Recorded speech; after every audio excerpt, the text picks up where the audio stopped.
often the small things for the people. And so we also try to nudge more and more the team leads, like, hey, did you check in with this person or do that? Or like really helping them and guide them, because as you said, some are really amazing leaders in kind of in office settings. They come in, they directly feel the mood, they feel how the people are, and they react on that. But if you're remotely and you see each other only in a video call like once a week, then it's very, very different setting, because people can just put on a smile like, hey, all good, and then leave, and you don't really know how they really feel.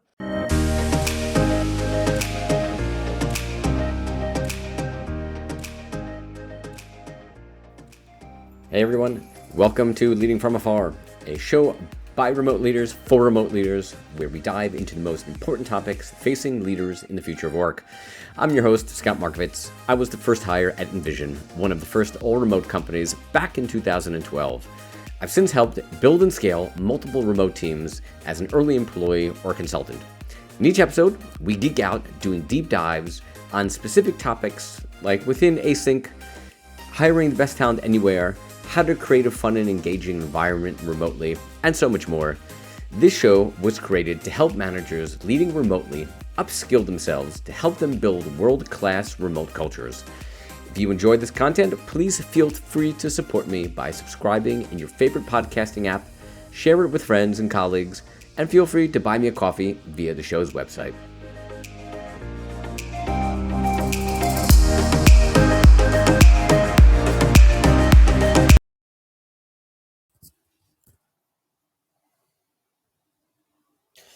Hey everybody, thanks for tuning into today's episode of Leading from Afar. I'm your host, Scott Markovitz. One of the goals of this show has always been to introduce you to some under-the-radar tools that are making a big impact to the remote work experience. And today is one of those lucky days. I'm joined by Alex Spahn, one of the co-founders of Gomada. If you haven't heard of them, after this episode, I'm sure you're going to be signing up. They have a tool to help remote leaders better engage their teams by understanding team health and what needs improvement, and actually going ahead and scheduling specific and customized activities to improve on those needed areas. And they recently launched a new feature which even goes beyond that, not only providing insights to where the team is struggling, but also sharing actionable steps and activities that the leader can do to make an impact on their team. So today, as you can understand, is all about upskilling your remote team engagement. Hope you enjoy it. Good morning, Alex. Thank you for joining today. How's everything going? Hi, Scott.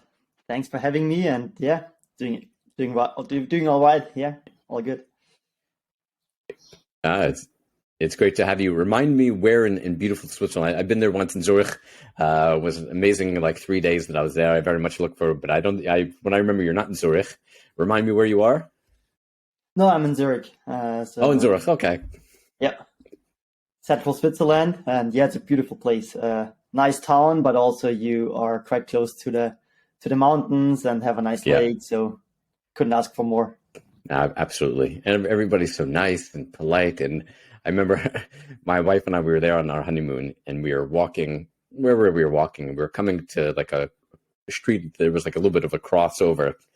And I remember we stopped waiting, and there was a car that was coming, let's call it 30 kilometers an hour or whatever it was. And they just like stopped. It wasn't like at a proper, street or like a traffic light. And they just stopped. I'm like looking around, like, why are people so nice?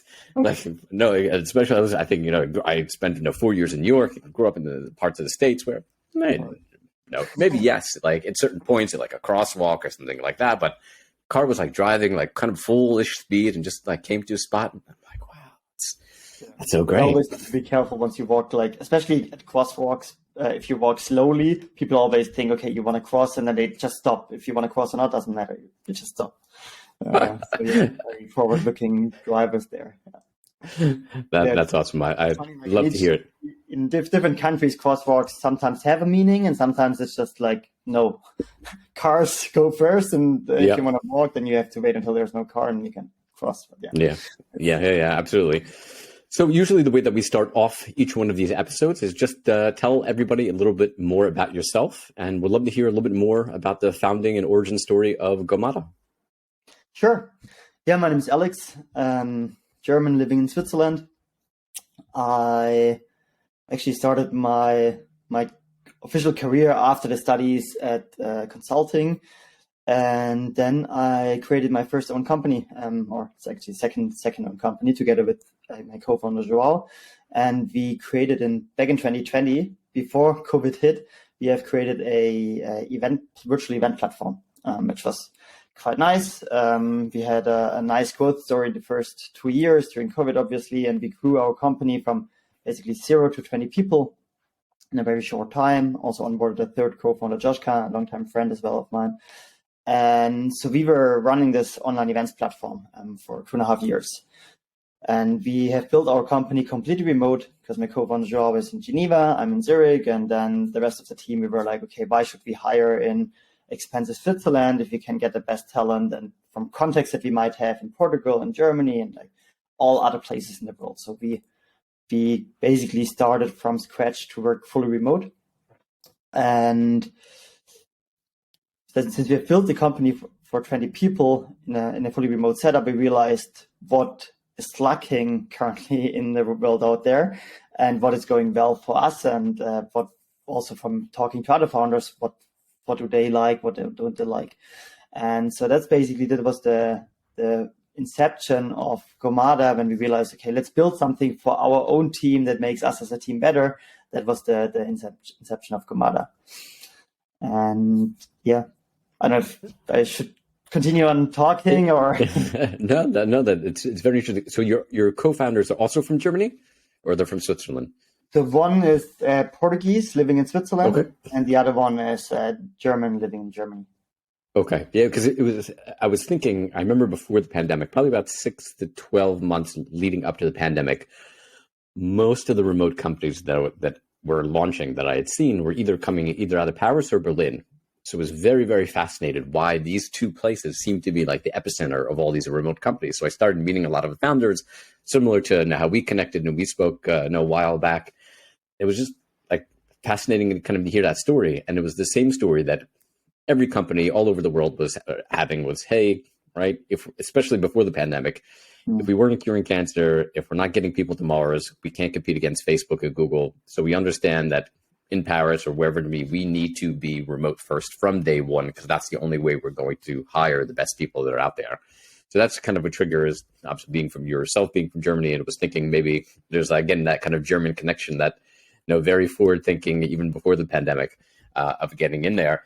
But kind of to jump right into our topic, and I think we're going to cover a lot today in the ideas of employee engagement, and which seems to be still, I'm quite baffled, right? I mean, we look before the pandemic, and there's so much research, and there's so much money, and there's so many everything that had come out in the importance of employee engagement, right? You have to spend money, and employees are engaged and more productive and more happier, and that means more revenue. And there's just so much that's out there, and so many companies are spending, and probably Google, probably your best example historically of companies that have always focused on employee engagement, right? With all these different things like Project Aristotle, whatever it is.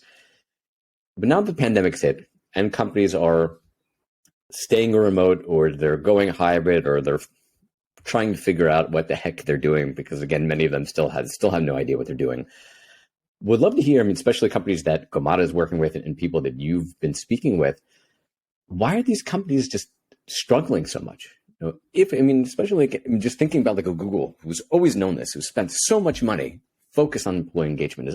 In theory, he's always done it right. And then when they went remote, hybrid, whatever, back and forth, they can't figure it out. So we'd love to, again, the sense of like what you've been hearing, what you've been seeing, like what the trouble is around employee engagement, why it's still such a miss with many of these companies. Yeah.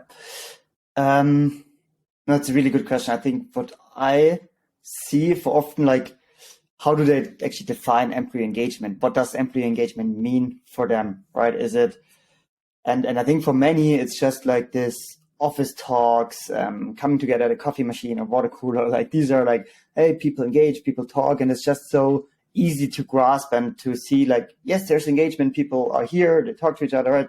It's engagement. If this was the definition of engagement, then I see many people have never really defined it. So where I think many people start to struggle is like, okay, you don't have these obvious moments of engagement that you can see and grasp when people talk to each other, because you're now remote, you're at your desktop or at your PC or laptop, and then you don't see what your colleagues are doing at home, right? You don't see them unless you are in a call with them.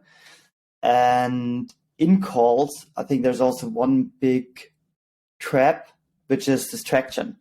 In physical meetings, yes, people maybe put out their phones and were also a bit distracted, but most of the time people were in the room, they were there, they were present, they were active. And what I've experienced myself as well, right, is that you're in a meeting and you talk to people, there are 4 people in the call and no one is responding. You're like, hello, are you listening? Are you with me? Are you like, please contribute to the meeting, contribute to the workshop? And you sometimes feel like they're not there, right? And that, I think, is where many people start to struggle, like, okay, what can I do to increase this engagement when it's needed in the meetings? And then I think there's also this whole element about synchronous versus asynchronous work. How much do you value also asynchronous communication, asynchronous engagement?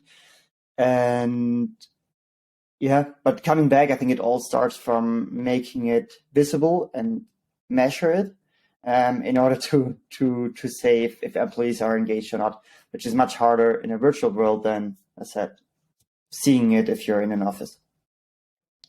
No, that makes perfect sense. And I think very much leads me to kind of a follow-up question of where employee engagement to me is one of the core anchors of, when done wrong, of burnout and anxiety that people are feeling, especially in a remote environment, right? We've seen the last year and a half, quiet quitting and quiet firing, and what new one, quiet posturing. Like every couple of months, there's some quiet something that's popping up, no here and there.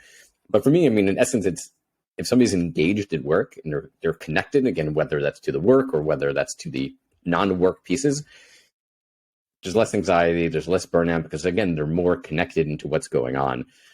But obviously in a remote environment, it kind of, as you said, you don't see your colleagues every day. So it really requires leaders to be intentional, and it requires tools to be in place for leaders to understand, hey, what the heck's kind of going on with my team? So we'd love to kind of hear a little bit, from your perspective as both a leader and from the Gomada side, how can leaders who are listening to this episode use tools like Gomada to better gather feedback on their engagement of their employees, and what the heck do they actually look for?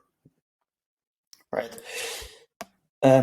So what we do at Gomada is we have employee engagement surveys or surveys for people, but also, and maybe I need to explain a bit more what Gomada is, but we also run activities with the teams where we also measure how well teams are engaged. And what we have done is we thought, okay, what does drive engagement? And the 4 drivers that we have identified is relationships, it's satisfaction, it's employee well-being, and personal growth. And these are 4 elements that are really impacting if people are engaged or not. However, at Gomada, we are not very good at influencing their personal growth because we are not a learning platform. We are also not the best in improving the employee well-being, meaning kind of their work-life balance on.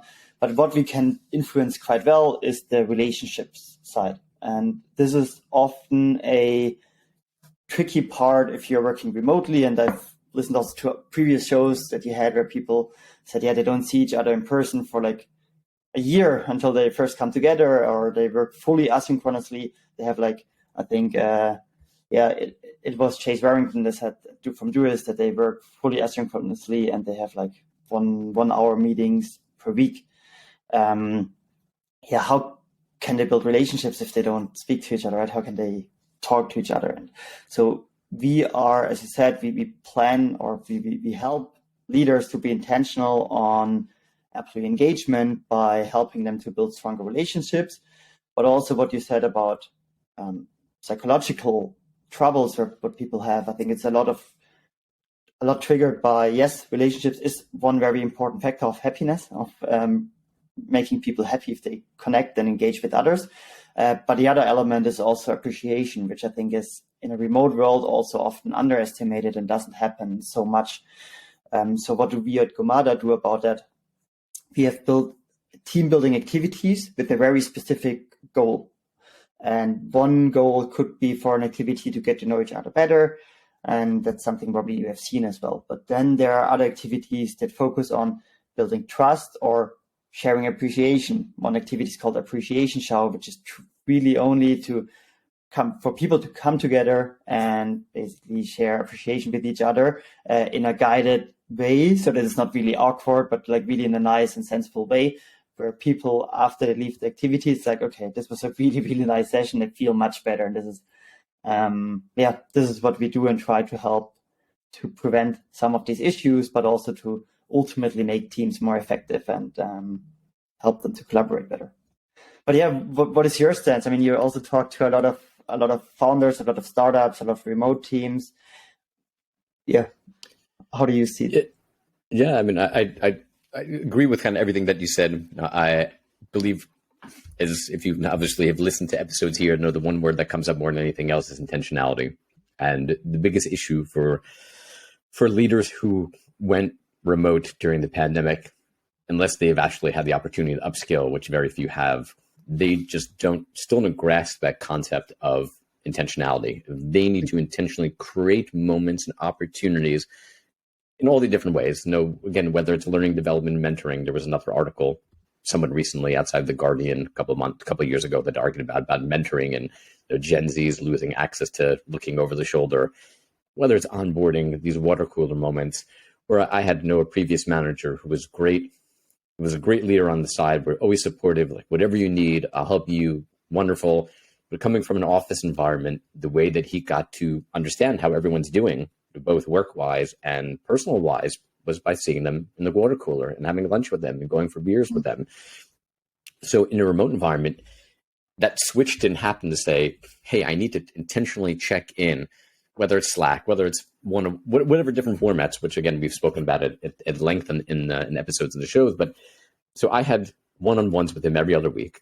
And one of those two always got canceled, right? So I spoke with my manager once a month, right? So how do they know the impact that I'm making for the team? How do I know that they understand the impact that I'm making from the team?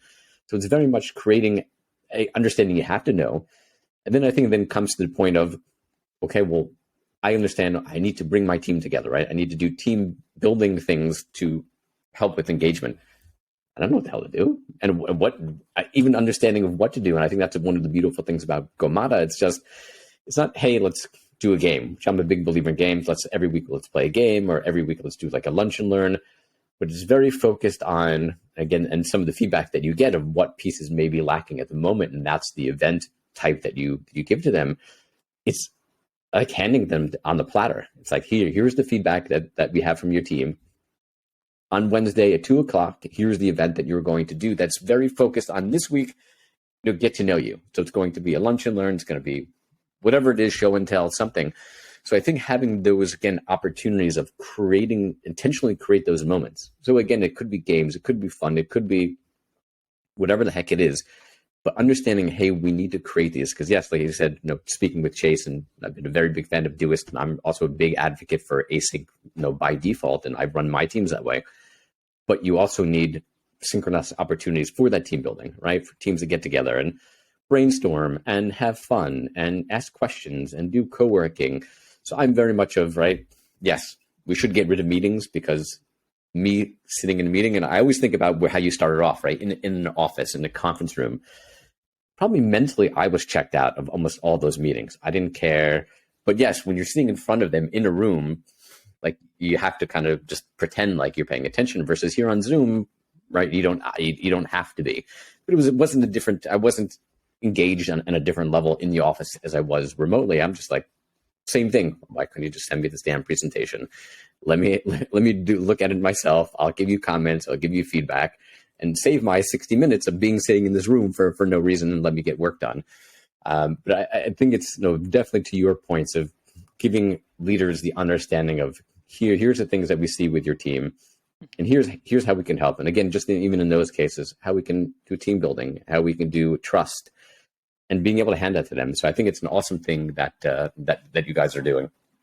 Yeah, and that's what we have also seen, right? We with our first product that we have built, we were fully remote, and we have used tools like Office Vibe and other tools that are really great in giving you insights about your team. And then you read the results and you see like they're lacking, I don't know, appreciation, or they're lacking, and you read that and you're like, okay, but I'm doing A, B, C. Like you think, like checking in with yourself, like, okay, I'm doing things here. Then I ask them, so what else can I do? And you get very little results because they also don't know what else you can do. It's just their feeling, right? And then you're a little bit puzzled, like, or HR is puzzled, like, okay, what else can we do? And they think, and you try to do more and more without really changing anything in the results over time. And so that made us think, okay, how can we create activities together with professionals in order to really make an impact, and not just tell them, this is your score, this is where you're not perfect yet, where you can improve, but actually telling them and guiding them on how to improve it by building activities that they can run. And this is, I think, the big game changer that we were trying to do here. And so far people seem to love it. And as you said, it needs to be intentional, and many managers, that's a second kind of side effect and benefit of Gomada, is that you need to invest a lot of time. I think team building is very important for many people. So it is on top of the agenda, but it's also the first thing that is being removed if the day-to-day is too busy, which is basically every week. So every week they're like, oh yeah, we need to do team building, but not this week. I'm so busy with all the other things I have to do. So that's why we take all the efforts and the hustle of organizing things, the thinking about what do we do this time, all these things we take away from the people, from the leaders, from the team, and just tell them, these are your results from what we've learned about you. This is what you should do next. Click here and just start it or schedule it. So really simple, really time saving for managers, and don't, as you said, many of them, they don't have the experience to do it online. And they, after the third time they look for online games, online activities, they're like, okay, same results pop up again. So we just help them keep it fun, keep it interesting for the team with a real meaningful impact.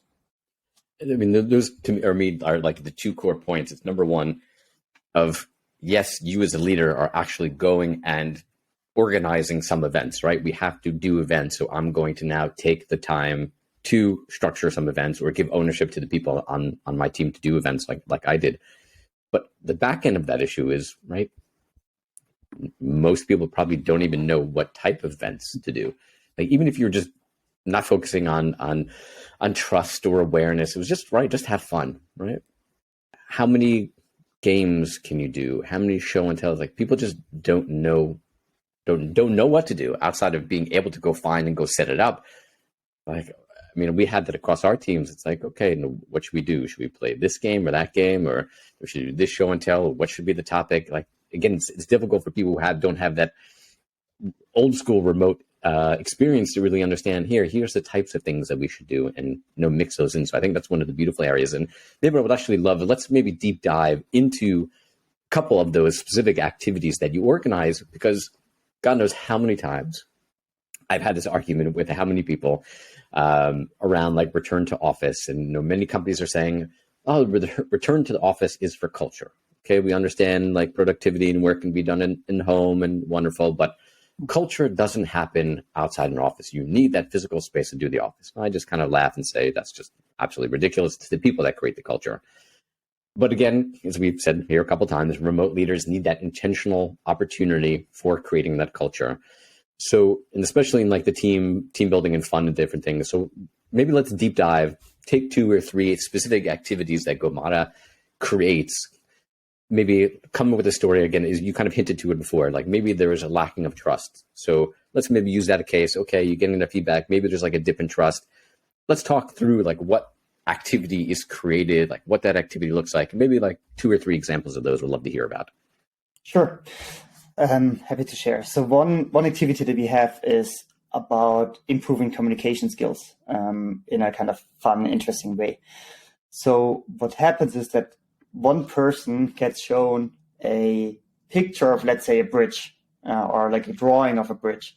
And this person then needs to describe to the team, and they can say, they have to describe what they see. For example, they can say it's a bridge. It looks similar to the Golden Gate Bridge, for example.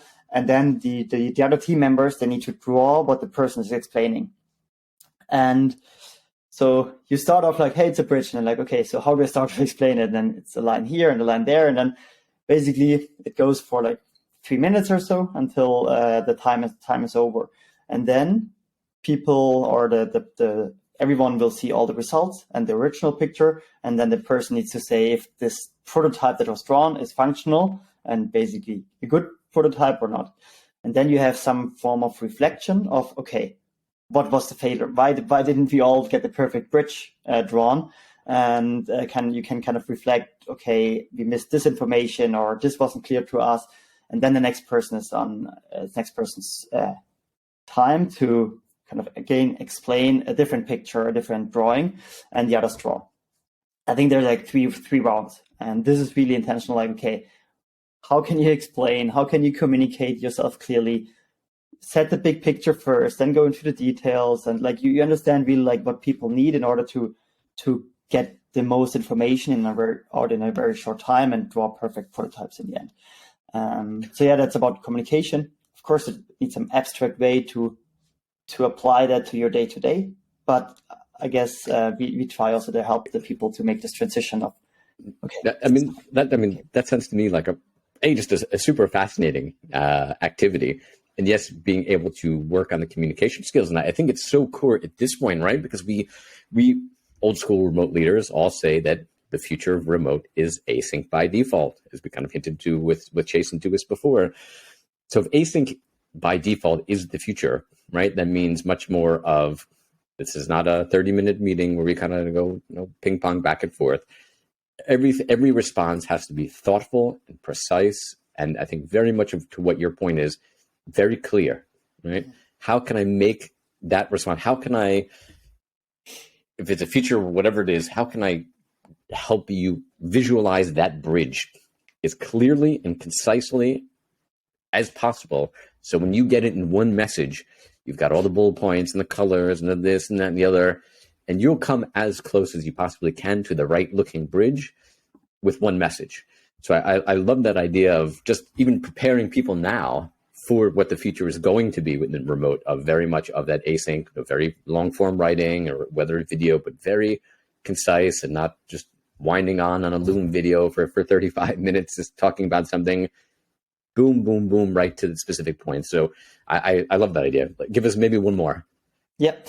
Another one is memorable moments, which is basically a reflection activity where you come together, you have a short icebreaker at the beginning, and many of our activities have icebreakers. For example, okay, put something red on your head, and then you look for around in your room, or you jump out and like get a red hat or get something else and put in your head, and then you can take a picture and you have a fun team moment and people are energized, stood up from the desk and so on. But then the activity itself, memorable moments, is talked about. It's about trust, and so it starts off with, you have also within our application, you have a little whiteboard, and then the first task, for example, is to kind of share and reflect of some moments that were very challenging in the past months, and also the most memorable moments. Like thinking about them, and then you put them on little sticky notes on the board, and then a couple of people are highlighted to share what was the most challenging moments for them and what is the most rewarding moments. And next up, you're asked to share some photos of these moments. Like maybe you have a screenshot, maybe you have a team picture when you have we're coming together in person for in-person kind of gathering and event, and people kind of collect these photos or the Gomada screenshots that we have done, and just share these very special moments that you had as a team over the past months. And ultimately, there is also then some questions being asked individually, and they're of course not shown who answered what, but you will see on a graph like, okay, a question, for example, how is the trust level in your team? People are being asked, are you open? Like, did you feel comfortable to share your real challenges that you're having at the moment, or was it more the high level challenges, like questions like these where you can understand, okay, are people opening up at these sessions or not? And if not, okay, then these might help too, or like a one-on-one, for example, could help that people are opening more up and so on. So it's a quite intuitive, but also very deep exercise about sharing what you struggle with. Can be at work, can be personal, and all the sessions. This is really important. They're guided, so all the team needs to do is come, be there, and then the activity starts, and you will be guided step by step through the activity. But in this case, specific outcomes, and one of the outcomes is building more trust and opening up to share with your team.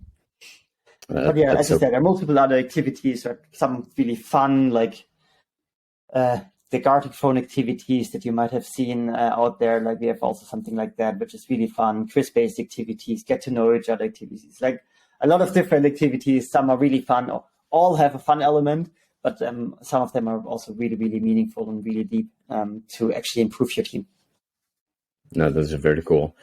We'd love maybe to hear a little bit more outside of all the activities that your team is running, obviously through Gomada, but as a founder of the team and a founder of a remote startup, would love to hear what else, again, outside of Gomada, that you're doing and your team is doing to build relationships remotely. Again, have you done any IRLs? Are you thinking about IRLs, like other different activities, getting people together? Just a little bit, hear a little bit more about what you're thinking about as a startup leader, right? Remote startup leader, outside of the specific tool that you're building. Yeah.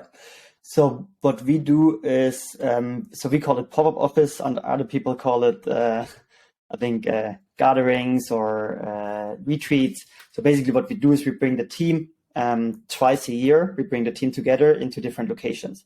We've been to Portugal, to Black Forest, Austria, to different locations where we are in a big house usually, and then focus for 1 week on, it's a mix between kind of workshops, but then also focusing really on team building, on coming together, having fun, some free time for people to explore, some activities that we do outside. And this is actually a really important part of who we are and what we do and how we connect the people with each other, and where we build these long-lasting moments as well. We can also build them virtual, but also added by those physical moments. And this is something I think we always wanted to do because we enjoy this, to really come together in person. But also now the team is really like, so far everybody has always tried to make it, even though they had families, like kids at home and all these things, but you can really see that people value them and ask for them, since they really make it possible to join. And it can sometimes also bring relationships to a next level if you're then there in person and have never seen each other before. So that's certainly a very important aspect of how we work remotely. Also, we are, and would be interesting to hear your view, but we are not at all asynchronous. We are really also, when we hire people, that was a big learning for us to make this clear to people when we started, to say, we are not this remote company where you join, you do your work, and you don't interact with others. Like that's not us. That's the remote companies out there. You can do that there. But if you want to join us, then we are interested in you and in communicating, connecting with you. And if this is not what you're here for, then it's probably not the right place. So we do have kind of meetings where we say at least once a week, the whole team should be in, and the whole team is currently 15 people. The whole team should be in one meeting together and see each other. Up until 2 months ago or 1 month ago, we actually have done basically updates, like each team was sharing what they have done. However, we are also sharing this asynchronously because it's more effective. It's like easier to follow and to see, okay, double checking, what did they say? So we said, okay, it's not really the best use of our time. Let's really use the time when we are together for these moments to bond, to talk to each other about non-work topics, about running activities of Gomada and these kind of things. So we really changed it from, if we have the moments together, then let's use them to really have bonding moments and fun moments. Or, for example, one that was really interesting was we asked people to share some topics, and everybody could submit a topic, and then we voted on the top 3 topics, and we broke up into breakout rooms, and we had 3 really beautiful conversations in these 3 breakout rooms about different topics, like can be work, can be private, sustainability, whatever. Was really interesting and felt really nice, much better than, okay, just sharing the update that you have anyways shared in writing. So really making it those moments when you come together intentional and think about what is value adding, and sharing the update, what you have done and what you plan to work on. It's not really value adding for a meeting. No, it's 100%. The way I was running my teams in my previous role was very much on that. Team meetings and one-on-ones, the work portion was asynchronous. So I created a Google Sheet. I recorded, using CloudUp, a video of me walking through, sharing extra context. On Monday mornings, I'd share it with the team in Slack or individually, one-on-one. I said, hey, team or individuals, we have until Wednesday to ask questions, leave feedback, whatever format it is in the thread. And we'll do it asynchronously, any feedback or questions or issues in there. And then what we did is we kept the Wednesday synchronous time slots in the calendar, so they're always there. And as a team, we start off the conversation, right? Is there anything that's open or pending from the asynchronous piece? And if there was, we'd go through that. And if not, then it was team fun and lunch and learns and things like that. Taking that synchronous time that was in the calendar and using it for relationships and team building. And there's the same thing for the one-on-ones, where the same format, start off, any open items from the one-on-ones, yes, great, no. Then it was very much focused on like, hey, Alex, how's it going? How was your week? Did your kid make the soccer team? Again, relationship building and also professional development. And what have you been learning? What have you been working on? What do you want to be working on? How could I be helpful and be an unlock for you? But it was also, again, information sessions should never be done synchronously, right? At least in my opinion. Always do that asynchronous. And when you take that time, because there's a cost, right? And I remember like 2 months ago, somebody shared that post on one of the social media channels that went viral of, the Google Calendar. What if somebody built this where it said, here's the cost of the meeting, right? You had these 4 people and this meeting cost, $650. Then somebody actually went and built it, which I think is fantastic. So when you look at it, you have this whole team, they're not doing work, they're not getting things done. If you're thinking about 4-day work weeks or anything else, it's a time suck. But at the same time, right, synchronous time is important. So if you have that time block, right, use it for the right reason. Like, don't share information. So I love that point. I want to hit 2 more points that you spoke about before. So the first one about relationships going to another level when you meet in person. I couldn't agree more. When I was in Envision, and I was there for, I think, 6 years before the first IRL, 7 years before the IRL. And I'm very much of an extrovert. So I spoke to my team every single day, Zoom calls, Slack, what have you. And the relationships that I had the week before and the week after those few days together were night and day different. Like, we were so much closer. And like most of the time we just sat there. We were in Phoenix, Arizona in the middle of the winter. So it was cold at night. And like, they had couches all over this place they had with like little fire pits and bonfires. So just to sit there by like a fire pit, drinking a beer, like sitting next to somebody, having a nice conversation that had nothing to do about work, the relationships got so much deeper. And such a believer on that importance of getting people together. And that's why I went to Berlin about 6 months ago. Right? I met so many people virtually. I've mentored, I've spoken to them. Right? Let me go sit and actually have lunch with them. Right? Let me go have a coffee with them. Let me have a beer with them. And I felt like that relationship was deeper because of that experience. All right. Could have been 30 minutes on a coffee shop or 30 minutes on Zoom, but just sitting there across the table from somebody. So I completely agree with you. And there was a third point that you had said, which I totally forgot. So please, maybe I'll think about it. When you met the people then in person, how did it feel? Like, did it feel like you know them, or did it feel like, okay, these are strangers to me, or how was it for you? It felt like I knew them only maybe because I'm very much of an extrovert and I was talking to them every day.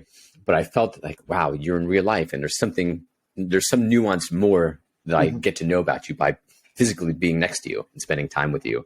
So as much as you can know somebody or talk to somebody, like that opportunity just to sit next to them is so crucially important. And I think what reminded me, I think coming back to this was, right, any old school remote leader, right? IRLs are an absolute core and a necessity to remote work. Right? The whole idea of, the hacker in the room with the sweatshirt and things like that, like none of us believe in that. That's not remote work. Like, we need to get people together as often as possible, because those real life relationships take the work and the things that you do virtually to the next level. And this is actually the point that you want to make. Again, what you had said, big believer that it's not just it's a combination of virtual and in real life. So as your team, like you get together twice a year. Mm-hmm. And some of the companies may think, oh, okay, we get together twice a year. That's what we need to do. But you need to do those virtual pieces in between those 6 months. So when you come home and you're on fire and you're excited, like you keep that energy going. Yeah. And then towards like makes you more excited when the next 6 months comes along. And like you look so much more forward to seeing those people that you met before, but now you've built even deeper relationships with virtually, and now you're looking excited to be with them again in person.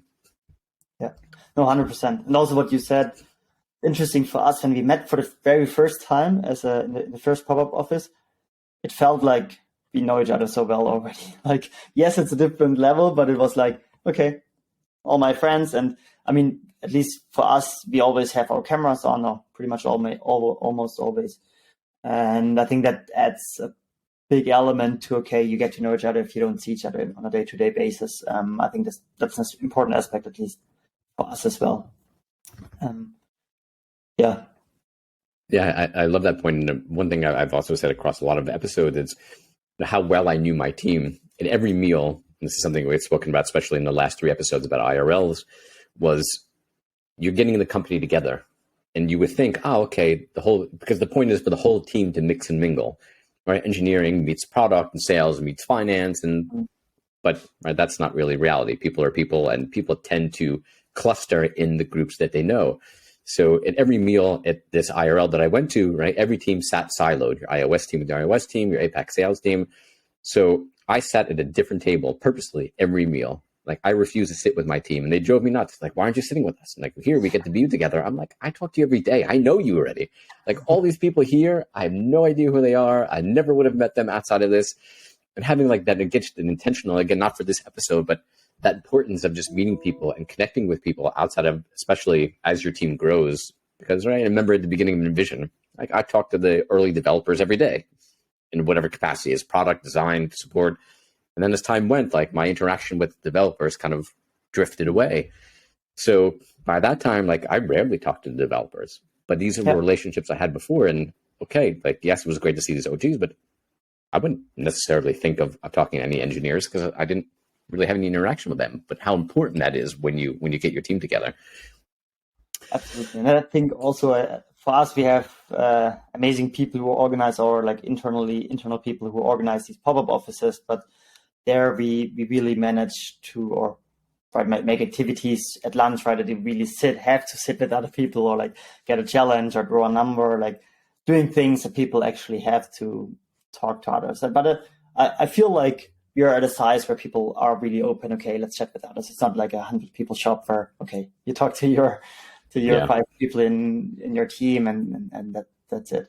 But what you also said is a very important aspect. I think this, yes, meeting twice a year is very crucial for us, but also what is as crucial as meeting in person is these monthly or bi-weekly sessions where we do something for the team, right? Where we strengthen the relationships. Because imagine also you have someone joining right after such an event, or one person not being able to join. They feel for the next half year or year that they're excluded of the team. So it's important to constantly engage and bring the team together to have these moments also virtually. So that's really what we believe. So I want to get us back on topic, because I talk about IRLs and fun and things like all day long. But what I'm really excited about was, I think it was about 3 or so weeks ago, your team launched a new feature, if I'm correct. I think it was called like team assessments. Mm-hmm. And when I saw the post, I'm like, holy moly! No, finally, right? I've been doing this for a long time.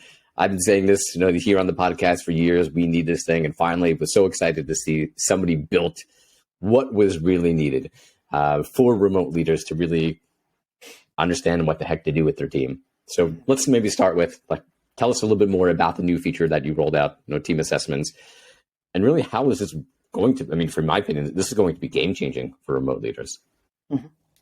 Yeah. So what is the team assessment? It's basically 3 parts. The first part is a team owner assessment. So whoever's the team lead gets a bit of a different set of questions than the team members. And that is in order to kind of compare what is the team owner's view versus how the team members actually feel, and kind of you can get some very interesting insights from that, versus kind of how the self-assessment versus outside view. And then the second part is the team member assessment, basically, where the team members, I think it takes about 5 minutes or so, some questions to answer, 11, 12 questions, or even shorter than 5 minutes. So very short assessment for you. And then afterwards, kind of the results are drawn together. Important to mention is that the results are only shown if 3 or more people have answered, in order to not draw conclusions on who gave which answer. So it's anonymized, obviously. And then you will see very interesting, like you get an assessment report of, okay, what was your assessment? What was the team's assessment? You see is it like, if you get a 4, for example, 4 out of 5, is it that everybody is kind of okay, or do you have like 5 5s and 2 2s? Like, do you have outliers, or is pretty much everyone at the same level? And again, here we use our dimensions of what I shared before, like relationship, satisfaction, well-being, where we measure, and then we have further broken down the dimensions of relationships. And so relationships we've broken further down to familiarity, recognition, trust, and collaboration. And this is where we give you scores. But not only do we give you scores, but we also tell you in the end, as an outcome, what are the key takeaways of the answers as well. Like, we show you some of the questions that we asked and what were the answers to these questions, what was most insightful. But most importantly is we have a button like, okay, let's improve the score. And then based on these results, we will make a recommendation which Gomada activity you should run next, and basically help you step by step based on these insights to improve your team. That's for me, that's the piece right there, because again, I've been ranting for, well, I don't know, 3 years, 2.5 years on this podcast about why companies aren't investing in upskilling managers to be remote leaders, because it's so different and they just lack that understanding. And here it's finally a tool that comes along and not only gives you the analytics, a piece of, your team seems to be lacking trust or collaboration at the moment. But here's, like, again, because of the lack of upscaling, some leader may say, oh, okay, my team lacks trust. Okay, what do I do about that, right? Maybe I'm going to put, again, some show and tell, or I don't know, everyone tell their most embarrassing moment, whatever it is. But to be able to say, here are 3 things that you can do. Like, here's one activity, like you just schedule right through Gomada. But here's things that you could do. And, like, to me, this is the power, because there's that lack of upskilling, there's that lack of learning and development, that people just have no idea. Like, here, you're giving it like on a silver platter. Here, you're lacking trust and you have no idea what to do. Start with these 3 things, right? Start with these 3 things. Again, we'll do another survey and whatever it is to see if those are making an impact. If they are, great, keep doing them. If they're not, retool them. Like, to me, that's the power, because again, just people have no idea, right? With my former manager, he had no idea that he should send a message in Slack once or twice a week. Hey, how's everything going? How are you doing? And just even being able to give like a little hint like that to a manager, just check in twice a week on Slack. Do a quick 5-minute thing. Get the team like on a co-working session and everyone kind of talk. Just here are little things that you can do, again, that you would have never figured out yourself, because again, the company hasn't invested in upskilling and learning and development. But to me, that's just absolutely, totally game changing. I'm so excited. Yeah, no, what you said, super crucial, right? It's often the small things for the people. And so we also try to nudge more and more the team leads, like, hey, did you check in with this person, or do that, or like really helping them and guide them, because as you said, some are really amazing leaders in kind of in office settings. They come in, they directly feel the mood, they feel how the people are, and they can, they react on that. But if you're remotely and you see each other only in a video call like once a week, then it's very, very different setting, because people can just put on a smile like, hey, all good, and then leave, and you don't really know how they really feel.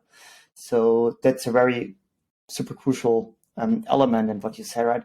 We also get as feedback, and what we now try also to build more and more into the product, but our leaders always get, or many of us get, the feedback that we really care about the people. So when someone is sick, right, you ask the next day, hey, how are you doing? Are you feeling better? And it's not about, are you working today? It's really about, how do you do? Like, it's about a person. And so I think these small gestures, or a quick thank you after they have done something, like, doesn't cost you anything. Record a video, what you said, send a message, like these small things, they are really game changers. Yeah.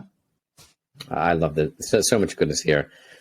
From data that you've seen historically with Gomada, and maybe especially the last few weeks since the team assessment feature has rolled out, and again, I don't know how much data you have as of yet and what you may or may not be able to share, but would love to hear like what impact you've seen so far through Gomada of, hey, your team is this, right? You have a score of this, or your team is struggling with this. And here are like the events that you should do and the team building things you should do, or the ideas you should do.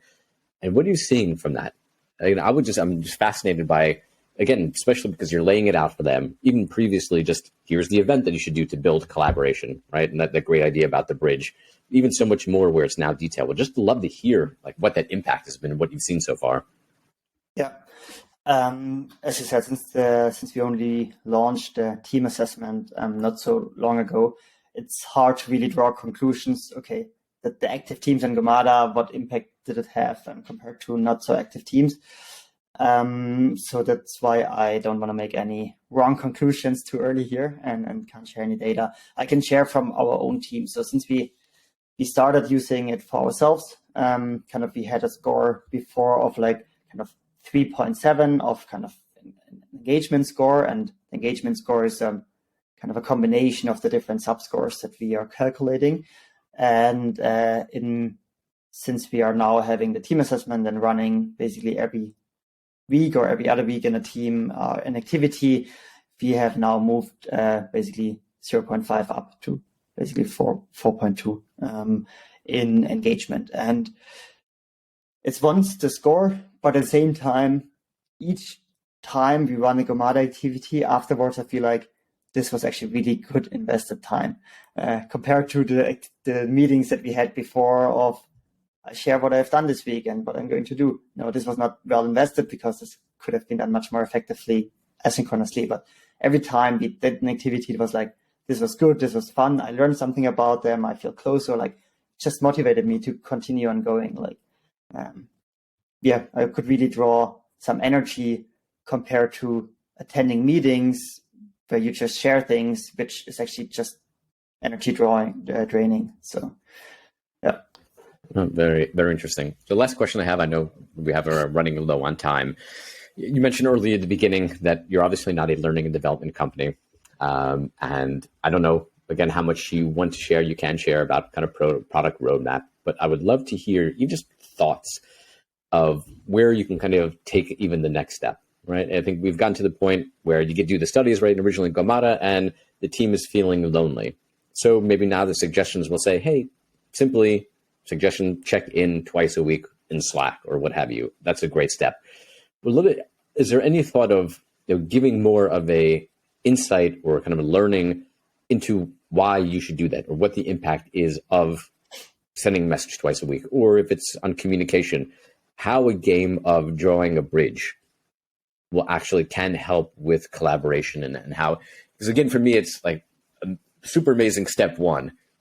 I have no idea what to do. I know my team is struggling in some areas. Gomada tells me what to do. That's absolutely amazing.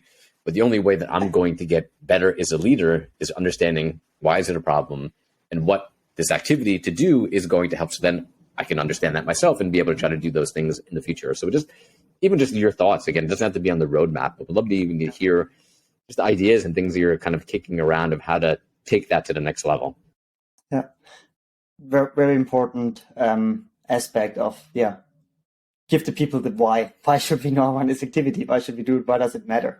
And we have started already to, before the activity, tell the people basically why they should run it, and also afterwards try to tell them more like, hey, this activity helped you now with A, B, C, that they can really reflect and like, oh yeah, it wasn't just a fun activity. It was fun, but there's actually more to it, so that they understand it. At the same time, what we do is after certain activities, we do send sometimes with a intended time lag, we do send some follow-up messages. For example, on the communication element, there's said even between each drawing, there is a reflection session and someone takes notes.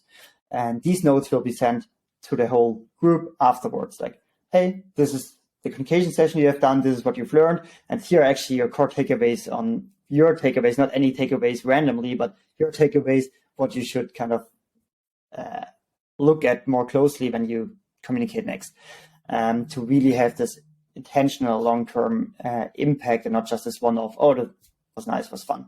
So, but yeah, I think we still can go a step further on explaining the why and making this even more obvious and making it better. At the same time, yeah, communications or attention span is also limited. Like, you don't want to talk too much about it, but rather get quickly to it. And then once it's over, okay, then let them go again.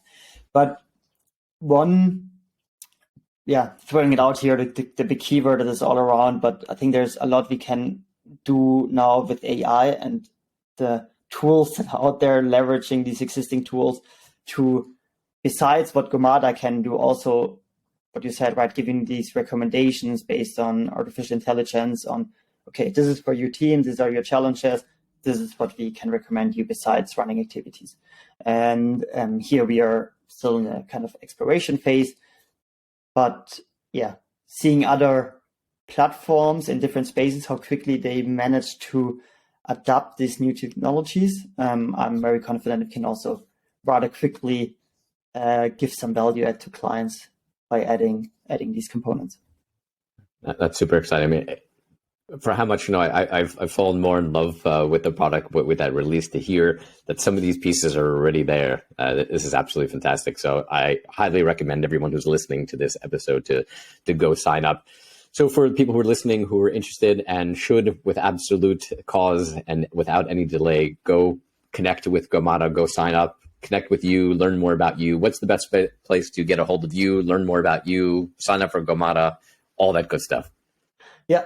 For Gomada, visit gomada.co. So not .com, but .co.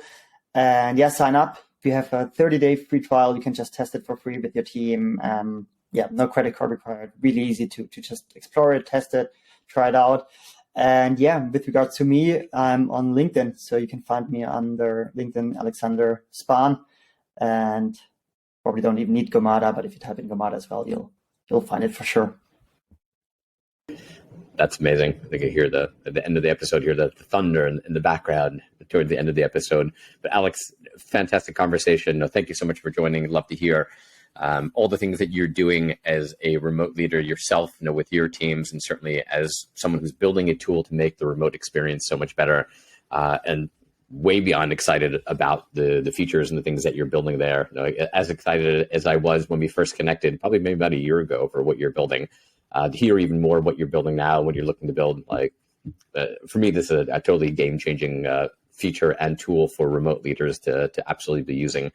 I appreciate the time. Thank you so much for coming on, and for everyone who's listening. I guess until the next episode, have a wonderful day, everybody.